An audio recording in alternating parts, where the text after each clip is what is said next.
record, and we should be all set to go. So I'm passing it over to you, Bernard. Okay, good afternoon. I'm Bernard Green. I'm chairing this town school partnership meeting of May the 22nd, 2025. So let's get started. We have let's make sure we have a quorum and call the roll.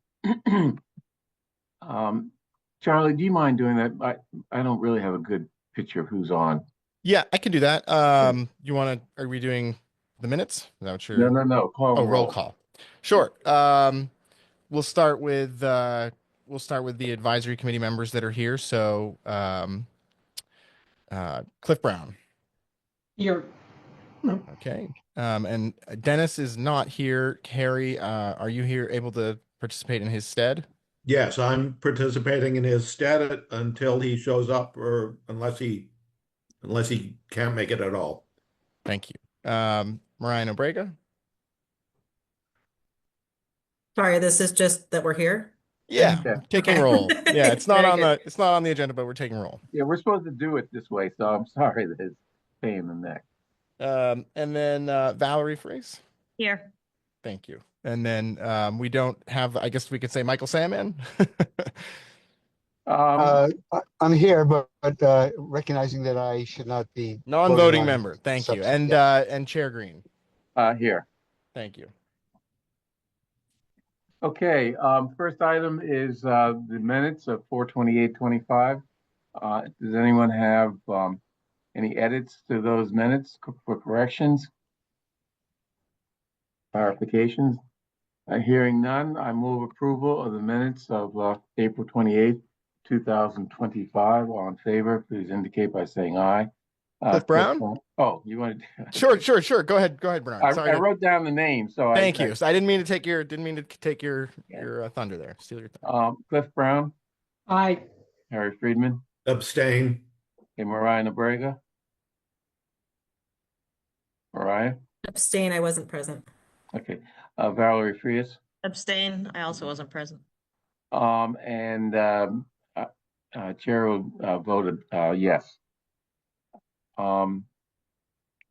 How should we deal with Mike Sandman? He was at the last meeting. Do you approve the last meeting minutes, Mike? And if Yes, it's not legal, we'll just excise the minutes or something. as Okay. long as they don't go to jail. Yeah, right. Okay, let's start off with, we have two things on the agenda, and we have a hard stop at 5 o'clock, as I understand, for the school committee members. And I also have to get out at 5. Those two items are the 2026 budget, particularly a couple, or at least one budget amendment. And secondly, a school department financial review by Clifton, Lawrence, and Allen, which will take up the majority of this meeting. Chaz, or Melissa, do you want to start off with the budget? Melissa, you want to start? Sure. I think most people are familiar since most bodies have taken motions on these adjustments already. Since the last vote on the budget that was in the combined reports, we had two additional adjustments. The first was recognizing the savings that the school department is receiving from the staffing changes that resulted in group health savings. And then the second was an adjustment for the school food services revolving fund. Those changes were voted on by both the select board and the advisory committee. The revised school appropriation is $142,792,591. I've given that number to Susan. I believe she might be queuing that up for the school committee to vote later on today. We voted at finance to recommend it last night for voting tonight. Yep. Great. And all of the combined reports and supplements are up on the town meeting website. So all of that information is there. And we were anticipating a potential amendment around the school budget that did not get filed. So we're not anticipating any other changes. We are still debating on the town side DPW. There is an amendment for that. But in terms of the school appropriation, that is the number that we're going with for town meeting. Okay, any questions there? None? Any discussion? Okay, let's move on. School department financial review. Is that going to be you, Chaz? Yeah, I'll speak at the outset, and then I want to give the members the opportunity. So last Friday, we received the final version of this report from CLA, who we had engaged, you may remember, on a expedited basis to try and deal with this before town meeting. It was critical in the mind of the bodies that we get something to ensure confidence for town meeting voters that the explanation for what at the time was both an FY25 budget gap and an FY26 budget gap could be addressed, and people could have confidence in what they were voting on. So that report was published Tuesday to the public. It contains a number of findings, issues identified over the course of the a little over 8 weeks that they were involved with the schools. There's a covering chart that tries to summarize that and map it onto the questions that we asked them, so that folks have sort of a plain language understanding of what CLA found and didn't find. I think the salient takeaways include the fact that, one, there have been significant improvements between FY25 and FY26, which I think are really important to highlight and ensure for the confidence of folks that you can see, for example, just in the opening findings, the difference between what was available to the team putting together the budget in FY25 and FY26 is enormous, and that has resulted in better, cleaner projections and more realistic numbers for some of these costs, which is critical as we try and figure out the longer term issues. So I do want to just highlight that, because I think, unfortunately, whenever a report like this comes out, people focus on the negative, and it really is important, I think, too, to focus on the positive, and make sure that folks understand that there are positive findings in this report that we need to take heart in and be encouraged by and move forward on in that regard. The other kind of categories of findings involve processes. I would say processes that either did not exist or were in the process of coming together, or processes that existed but were not followed, or not and consequences for which that were not enforced. And you could see that in some of the issues involving a variety of services provided. And then there are some issues involving, interpersonal conflict, issues where, it's organizational issues that have been highlighted, where the recommendation really was to undertake a more searching sort of HR assessment, and follow up on that front, so that the schools have a better sense there and can have the framework of a better HR environment going forward. I do just want to flag, and I know others will want to echo this, which is one of the issues that's raised in this. There are two, what's causing, what are the drivers of cost? And the drivers of cost are exactly what the school committee and the school administration has been saying, which is salaries and benefits, and some of the costs of education outstripping our revenues. That's it, right? That's what underpins all of this. So while we're talking about obviously trying to improve policies and procedures and doing better on this HR and interpersonal front, at the end of the day, the deficit underlying this is structural. And so I think it's critical for us, as we think about how to move forward on this, that we keep that in mind, that we don't lose sight of that in some of these other discussions. I think the town meeting member, Michael McGraw-Herzig, I think, came to the select board and offered a very, I think, compelling framework for how to think about this, which is, let's not get bogged down in blame. Let's think about this in terms of forward progress and betterment rather than recrimination, so that we can be good. We can move forward on a positive footing and try and be solution oriented as opposed to getting mired in this stuff, because that structural deficit is what underpins a lot of this. The other, and one of the aspects of that structural deficit that I know has caused a lot of concern in the community that I think is worth repeating on a regular basis is the point that's made that the cost of special education is rising. And I just want to be very clear to the community, as I know the school committee has been, which is if a child has an individualized education program, child has needs that are on an IEP or that have been identified, the school district must meet those needs. It is not optional, and it must meet them in accordance with federal and state law. So special education is not something that we cut corners on or can do any treat in that regard. So I think it's very important, especially given the vulnerability of the population that we serve, that we not treat special education as just another budget line item, but that we look at this in the context of the requirements that we have under federal and state law, which is to provide a free, appropriate public education in the least restrictive environment for our students and make sure that that is done appropriately. So when I got a letter from the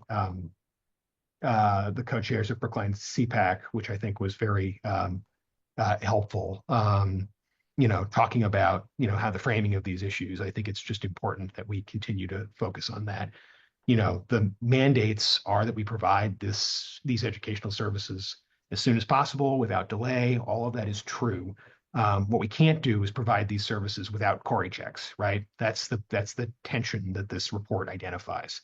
So we do need to come up with a process that provides special education services appropriately and quickly, but does not cut those corners and put people who have not been through a criminal background check in contact with a vulnerable population. So that's the balance that has to be struck there. The other issue that they raise is in regard to special education, the issues about recommendations of the IEP team and things going beyond that. I want to be, and I think they do a really good job of outlining the IEP process, which is a collaborative process between the parents, the school, the evaluators to determine what a student's needs are. And in some cases, the parents and the other members of the IEP team don't agree on what a need is, and as a result, they are the district may settle. They may enter into litigation or they may settle, and there are any number of reasons why a district may settle on that front. So I don't think what the report is saying, and what I think those folks are worried that it's saying, is that settlements are bad and we shouldn't do them. That's not what the report is saying. The allegation being made here is more limited, I believe, when reading it, and more direct, which is there's an allegation that individuals who work for the schools believe that an IEP is sound and are being told, nevertheless, to provide other services. That's what the allegation is. And so that just needs to be investigated.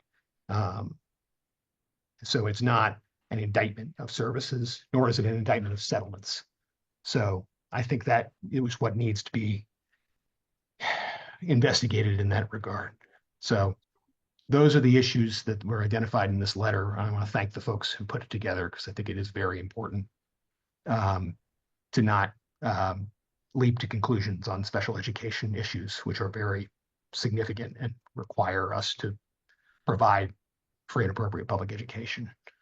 I'm sorry, Mariah, I'm going on here, but I want to just just say in terms of next steps. Unfortunately, Susan Givens has another commitment and can't be here this evening. In terms of next steps, I really want her to be present before we talk about the structure of any sort of agreement between town, schools, and advisory committee going forward. This is just an opportunity for folks to talk about the report, talk about what they see and don't see, and hopefully move forward on that front. But after town meeting, after we get through the town meeting season, we can have those discussions, hopefully with Susan present, with interim leadership in place soon thereafter, and kind of work through those issues. So I don't want to try and talk through any of those things without Susan Givens present. So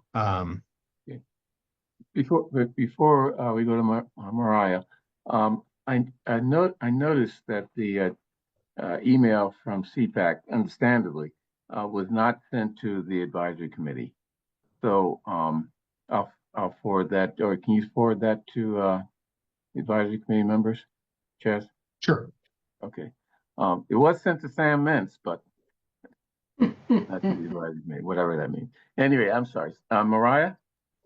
Thanks. I have some comments about the report too. Before I get into them, I just want to say thank you, particularly to Chaz, for your highlighting of how important our obligations are to special education, and really, acknowledging and thanking the CPAC co-chairs for sending that letter, which is really important. And I'm just really grateful to you for really emphasizing that, because I think, as you said, this is not only a legal obligation, but I'll add to that, it's a moral obligation to support children who are most vulnerable. So I very much appreciate you calling that out. And I also appreciate you mentioning that Susan couldn't be here, and we don't want to get too far ahead of ourselves without Susan being present, who's a key member of the team and really the linchpin to this whole operation. And so how we proceed is really important to have her engaged. And of course, she would have been here if she could, but it was very much an obligation she could not get out of. So I just want to say thank you for those comments. And I'm looking forward to sort of next steps, but I did take the time to write down some reflections on the material we got. And so if it's okay with people, I would like to read my comments. It might take a couple of minutes, but and I'm happy to share them in writing afterwards, but I just would appreciate that. So thank you. So I have reviewed the town administrator's memo, the report from CLA, and the matrix table connecting their recommendations to the original questions provided by the town and PSB. So these comments reflect on those materials. Originally, my hope in speaking with Audit Committee Chair Paul Healy about the potential for a review was that we would get clarity on what went wrong and how to fix it so that we could rebuild trust. Trust with the community was broken. My own trust with PSB had been broken with the allegations. As a member of the school committee and the finance chair, I have an insider's view and a sense of where the truth lies, but the unreconcilable reports coming from OSS and OAF required a third party to review primary materials and determine facts for everyone's sake. And I do see some very important recommendations that I believe are new, or if they are not new, they have not been fully considered by key stakeholders in the past. For example, I've got 3 that I think are exciting. So updating Munis to have the needed modules and to have it be customized for PSB and school finance needs. This has been something I've heard before from PSB staff, and I think it needs to be done. I think I've heard, I don't know if this is true, that it may not have been implemented originally due to the additional extra costs of the implementation, but I think this report makes clear that it's past time that it be done. The revolving fund balances. This is something that the finance subcommittee has requested for years. It's come up at multiple meetings. Just to understand from our perspective, as the balances fluctuate, what is the appropriate balance? What is a good minimum? What's a good maximum? Where are we trying? What are we aiming for in these? And staff has this year, we've been under Susan's leadership on a multi-year financial cleanup process, and staff this year has told us that they've been focused on closing out prior year grant accounts, and we've seen that happening.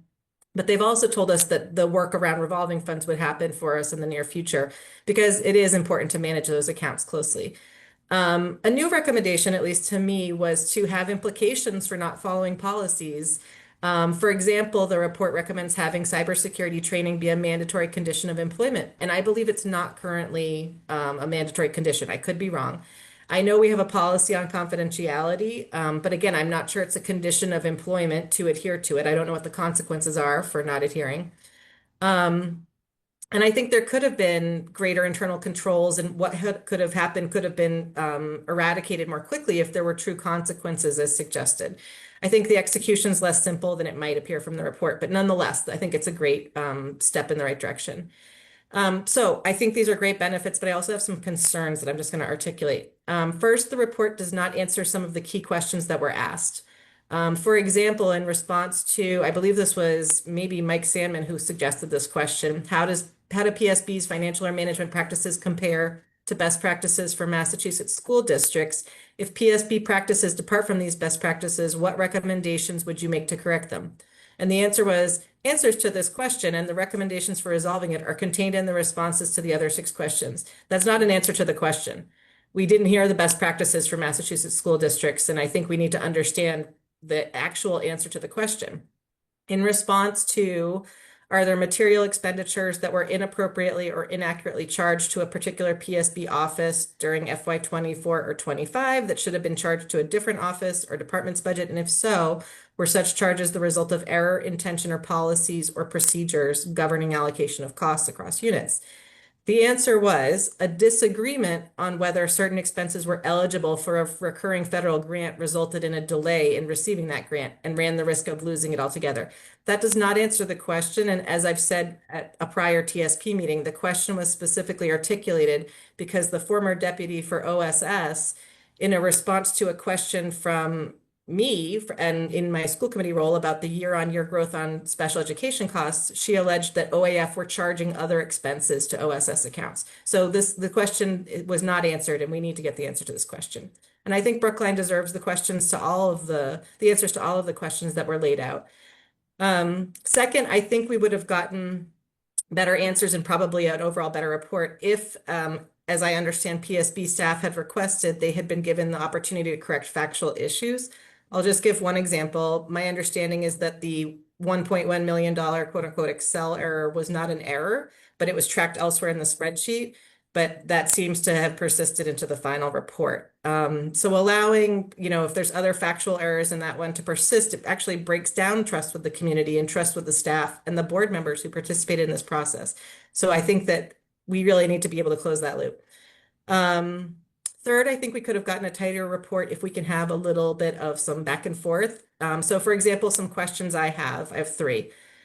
Point in time analysis of the revolving funds that was presented may not make the most sense given the financial flows and delays in posting revenues to the accounts that has occurred over recent years. Can you explain your choice of point in time? Additionally, the only fund with any meaningful increase in funds is the BEEP revolving fund, and that accounts for about 75% of the non-school lunch increase in revolving funds. Was the reason for that increase explored? Second question. The report says that the school committee should ensure its administrators provide it with the information needed to make programmatic and budgetary decisions. How would we ensure that administrators are not misrepresenting facts to us and their colleagues, as happened this past year?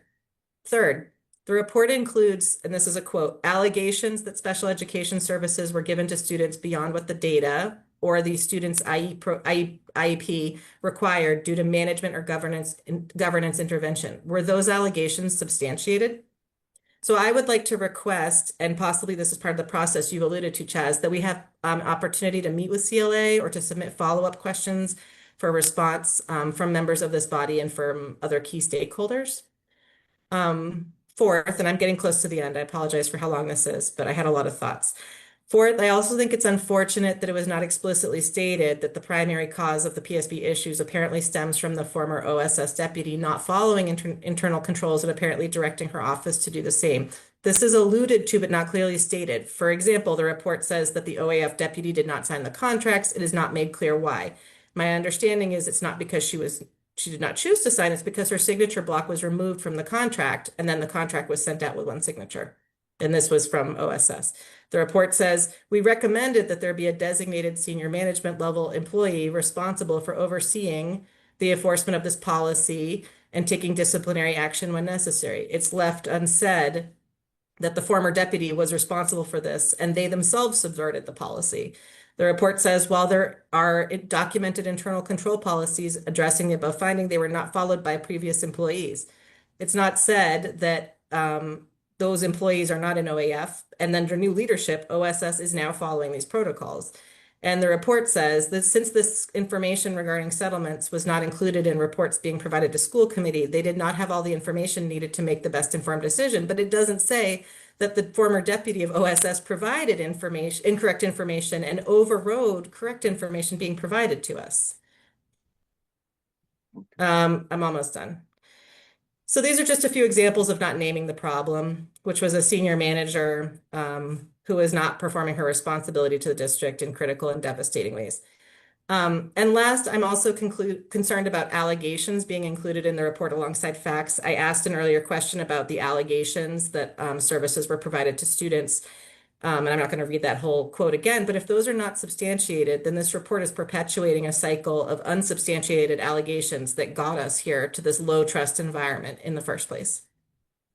In conclusion, I hope that this body can have a discussion about three things: whether we can explore the report further with CLA, how to implement these initiatives, and whether there is work that can be done in partnership to do so. For example, Munis, like, are there changes on the town side that they'd also like to see? Is there an opportunity to achieve economies of scale in any Munis improvements?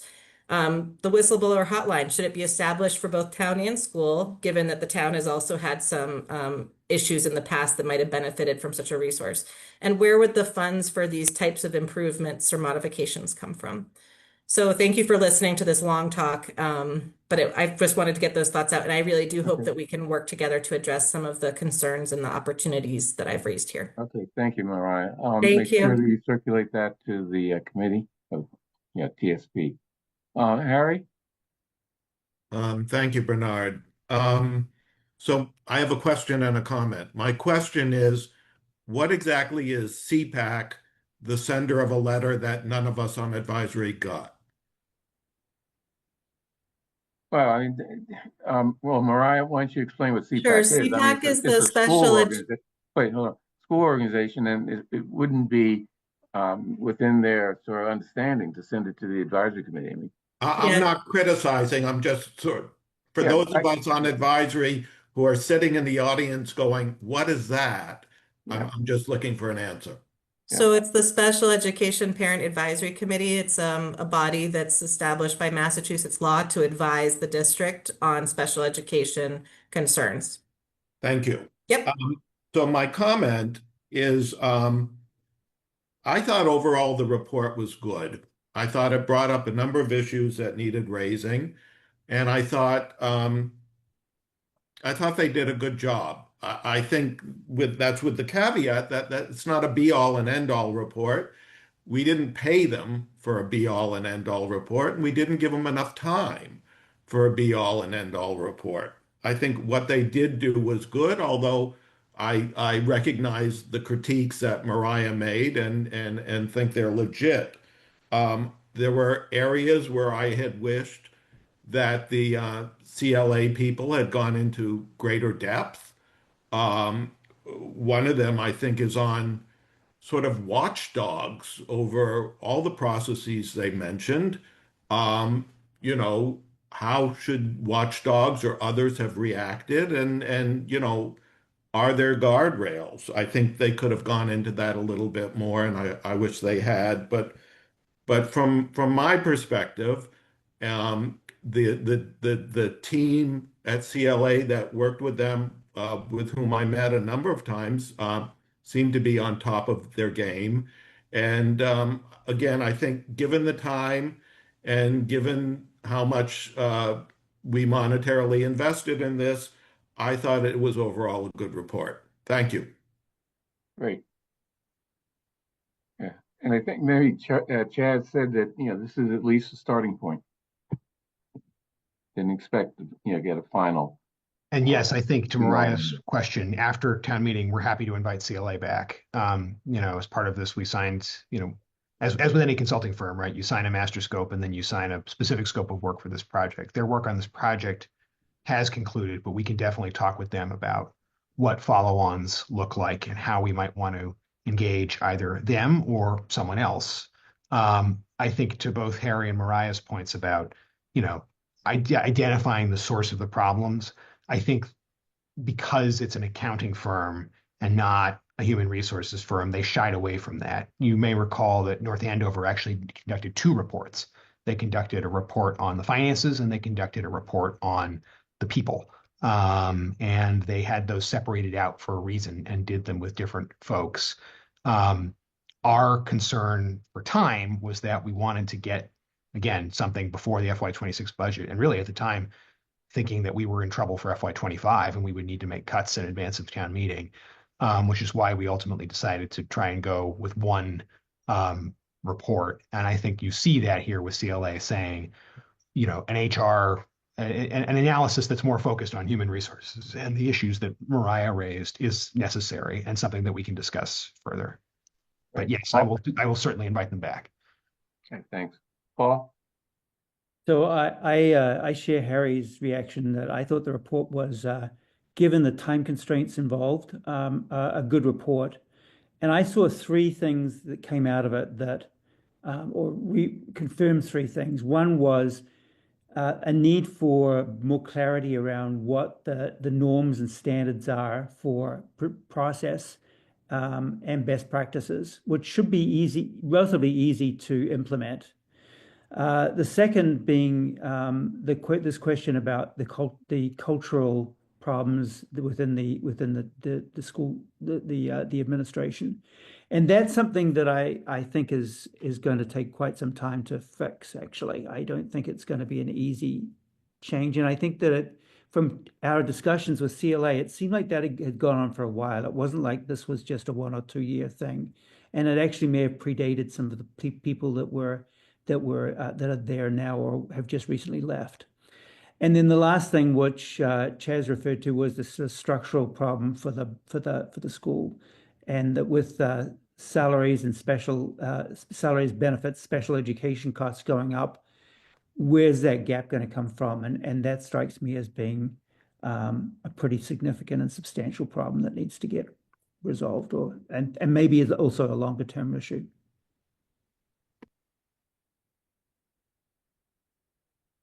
Paul, what were your three? There was The first one was greater clarity around what are processes, procedures, norms, and standards that we have to do. So the idea that you have to respond within 2 days, the idea that you don't have to do a CORI report, or just a number of things that should be pretty clear, just needs more clarity around what are our standards and norms that people need to follow. The second was how to repair the damage, the cultural and mistrust within the school administration, and the third being how to solve the structural problems that seem to be there in funding schools, given the costs of the salaries and benefits and special education, and given our revenue stream. How do we bring those two together? And that also strikes me as being a pretty challenging long-term issue. Thank you.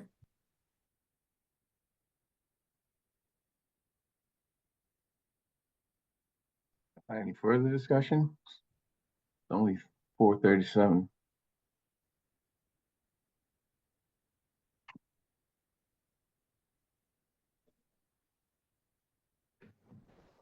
Anything that anyone in the administration wants to add? I see Dr. Guillory is here. Valerie Frias, no, she's on the school committee.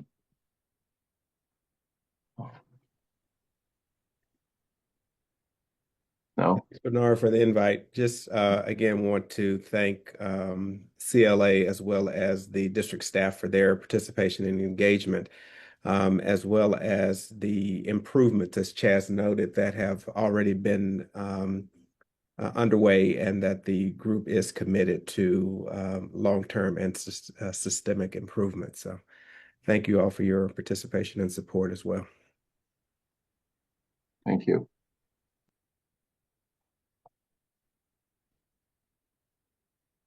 Okay, look, if no one has any further discussion, we might as well end the meeting. I will just say to folks, please watch your emails for Charlie's polls. It's this group is uniquely hard to get together, which is okay. It is what it is. But let's really try and find times that work for everyone so that we can get a meeting on the books as soon as possible after town meeting. Okay, Mariah has her hand raised, but also Chaz, I said this before, but make sure that the CPAC letter gets circulated to the advisory committee. We will, yes. Yeah. I'm going to put a plug in for scheduling these meetings like regularly at a set time, and canceling them if we don't have agenda items, but because of your point, Chaz, let's find a time and just block it off so we don't have this craziness of scheduling every time. I think that's right, especially given the work that needs to be done. It's gonna take a more sustained effort as opposed to being kind of an ad hoc meeting process. So we will work on that. Thank you. But I would just add that every year it's not ad hoc because every year we go through the budget cycle and it's all sort of predictable. No, I know, which is why it shouldn't be ad hoc. It didn't used to be ad hoc. It used to be quarterly, then it was monthly for a while, and then it was whenever the issues came up. And now it should go back to being regular. Thank you. Yeah, at the same time, we have the Expenditure and Revenue Committee. So it's gonna be hard to find time that doesn't conflict with a lot of people's other responsibilities, but we'll do it. We'll do it. Anything else? Okay, let's end the meeting. Thank you, Thank you. everyone. Bye.